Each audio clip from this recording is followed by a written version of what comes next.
বাবা মা পরিচিত বলেই তাদের সন্তানদেরও বিশেষ হিসেবে পরিচিত করে তুলতে হবে, এটার কোনো মানে নেই, এমনটাই মনে করেন বলিউড অভিনেত্রী আনুশকা শর্মা এবং ক্রিকেট তারকা বিরাট কোহলি।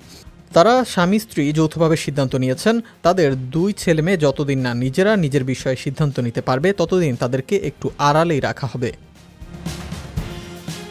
সোশ্যাল মিডিয়ায় সন্তানদের উপস্থিতি তারা একেবারেই চান না বলে জানিয়েছেন আনুশকা। বিয়ের পর দুই সন্তানের মা এখন অনুষ্কা। পরিবার সন্তানের প্রতি মনোযোগী আনুশকা দূরত্ব তৈরি করেছেন কাজের সঙ্গে। সন্তান পালনে তাদের পাশে থাকার গুরুত্ব নিয়ে সংবাদ মাধ্যমে একটি দীর্ঘ সাক্ষাৎকার এসেছে এই অভিনেত্রীর।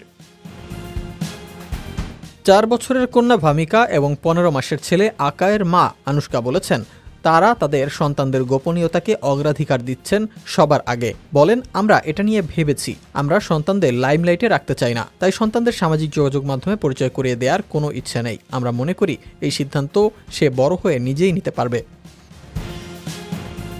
আনুশকা মনে করেন কোনো শিশুকেই অন্যের চেয়ে আলাদা করে তোলা উচিত নয়। বড়দের পক্ষে এই বিশেষ হয়ে ওঠা সামাল দেওয়া কঠিন, ছোটদের জন্য তো আরও কঠিন। নিজের সন্তানদের বেলায় আনুশকা প্রধানত দেখাশোনার দায়িত্ব পালন করছেন। তিনি বলেন, কারণ এটা বাস্তবতা, আমি নিজে আমার কাজের সময় ঠিক করতে পারি, বছরে 1টি বা 2টি সিনেমা করতে পারি, কিন্তু বিরাট সেটা পারে না, তাকে সারা বছরই সময় দিতে হয়। মাঝে 2023 সালে তথ্যচিত্র দ্য রোম্যান্টিক্সে অনুষ্কা অভিনয় করলেও ফেরা হয়নি বড় পর্দায়। এই অভিনেত্রীর কাজের সঙ্গে দূরত্ব তৈরির মূল কারণ পারিবারিক ব্যস্ততা। মাঝখানে কয়েকবার এমনও শোনা গেছে লন্ডনেই থিতু হচ্ছেন তিনি।